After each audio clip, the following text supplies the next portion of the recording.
ياه اللوز شد الأحزمة كده عشان فيديو النهارده هقول لكم على تريكات كده لمنتجات بنستخدمها في البيت هنعلي بيها من كفاءتها معانا. تابعوا الفيديو للآخر عشان هتشوفوا كمان أفكار حلوة كتير. تعالوا مع بعض نبتدي بأول فكرة. هاتي كده صابونة، أي نوع صابونة بتحبيه، وأنا أفضل صابونة تكون ريحتها حلوة، وحطيها جوه شراب وابتدي إن انتي اغسلي بيه الهدوم البيضة لو فيها اصفرار. عايزة أقولك بتضيع الاصفرار جدا، وكمان لو المسحوق بتاعك خلص دي حل سريع للبقع البسيطة وتخلي الهدوم بتاعتك ريحتها حلوة جدا. جربيها وعلى ضمانتي. هاتي كده أي معجون أسنان وحتى لو نوع رخيص جدا وخرميه بالفرشة وعينيه في كومبينيشن. عايزه اقول لك مع كل فلاش للتويلت هتلاقي التويلت فريش كده وريحته حلوه، والمعجون معروف كمان انه بينظف كويس جدا. طول عمرنا بنحط ازايز الصودا بطريقه الغلط اللي بتخلي الصودا تروح منها. دايما اقفليها كويس واقلبيها كده بالشكل ده، والصودا هتتحفظ فيها على ضمانتي لمده طويله قوي، ومش هترمي نص الازازه لما الصودا تخلص. كمان هاتي اي منعم الهدوم اللي انت بتستخدميه وعلي بقى من كفاءته. حطي كيس الفانيليا اللي انت بتاخديه باقي من السوبر ماركت كده عليه، رجيه كويس جدا، وشوف يا جماعه ريحه الهدوم بتختلف تماما. يعني انا مش قادره اوصف لكم. يعني هاتوا حتى المنعم السايب من عند المنظفات، حطوا عليه دي وهتلاقوه كانه اغلى منعم.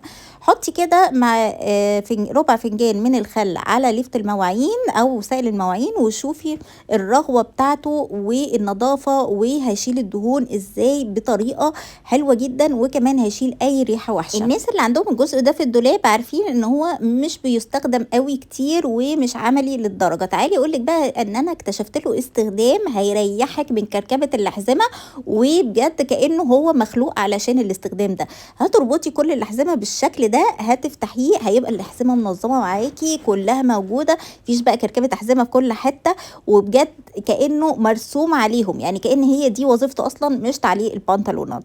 كمان لما تيجي تنضفي المجاري بتاعه الدولاب بالشكل ده، الحتت اللي بتبقى ضيقه دي صعب ان احنا نوصلها بالفوطه. اسهل حاجه جربتها ان انا اجيب كارت كده، اي كارت قديم عندي، وابتدي احط له وايبس وامشي بيه على المجاري كلها. عايزه اقول لكم يا جماعه بينضفها بطريقه غير طبيعيه بجد، من الهاكس اللي عجبتني جدا وحلت لي فعلا المشكله دي.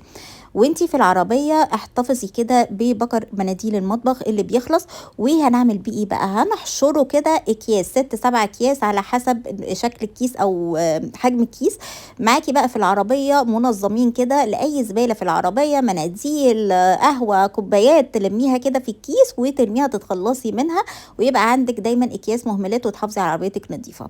هاتي كده البادز بتاعتنا وابتدي حطيها كده على اي حاجه طويله زي مضرب الدبان، ورشيها اي مطهر، وابتدي امسحي من الحتت الضيقه بين الدواليب، تحت الثلاجات، تحت الغسالات. هتطلع لك بلاوي مش متخيلاها، وهتنضف حلو جدا. انا طلعت لي ازاز مكسور بقاله شهور مش عارفه اوصل له، هي اللي وصلت له. هاتي بقى اي نوع المسحوق اللي انت بتستخدميه سواء جل او باودر، وابتدي ان انت حطي عليه 3 معالق من البيكربونات اللي بتتباع في العطار، ورجيه كويس جدا او اخلطيهم كويس جدا لو بودره، وشوفي نظافه الغسيل هتزهزه ازاي. البيكربوناتو مش طبيعي في الغسيل، بيخلي ريحته حلوه جدا، بيضيع لو في اصفرار في الغسيل او وساخه. حلو قوي قوي يا جماعه، جربوا الهاك دي وهتدعموا. ولادك كل يوم بيطلبوا منك فرايز، ما تقلقيش خالص. هنجيبي فرايز كده كميه كبيره وتقطعيها وتعينيها في التلاجة بميه وملح وقلبيها، تقعد معاكي في التلاجة من 3 ل4 ايام. 4 ايام مش هتقطعي فيها البطاطس، هتاخدي منها الكميه المناسبه، تقليها ومش هتغير طعمه خالص، ولا هتسود ولا يجرى لها اي حاجه، بالعكس هتبقى مقرمشه اكتر لانها قعدت في الميه احسن. كمان هاتي كده اي ازازه عندك فضيت بتاعه صابون وحطي فيها الخلطه دي، معجون السنان على غسول الفم. عايزه اقول لك ان الخلطه دي هتنضف السنان حلو قوي، هتخلي ريحه البق حلوه جدا، كمان هتوفر لك جدا في المعجون وغسول السنان. هترجيهم كويس جدا وتاخديهم على الفرشه واغسلي بيها اسنانك، وادعي لي مش هتعملي تاني اسنانك بالطريقه العاديه بتاعتها. تصفيه المكرونه دايما بنصفيها بالطريقه دي، احسن طريقه نصفي بيها المكرونه من غير ما نوسخ مصافي بقى ومواعين كتير، ان انت تحطي خله او معلقه او شوكه او سكينه اي حاجه كده وتصفيها بالشكل بالشكل ده هتنزل كل ميتها خالص من غير ما تضطري توسخي مصفى تاني، مش ناقصين احنا فرهطه. لو عندك بقى الاوكر بتاعتك بتفك كده بالشكل ده، هنجيب مقوي بتاع الاظافر بتاعنا وهنبتدي ان احنا نمشي كده بس على الحته بتاعت الاوكره، وهنحط الاوكره بتاعتنا وهنلفها، هنلاقيها مسكت وجمدت معانا ومش هتلف على الهواء تاني. دي كانت افكار النهارده، اتمنى تكون عجبتكم، وقولوا لي تدوها كام من 10. متنسوش اللايك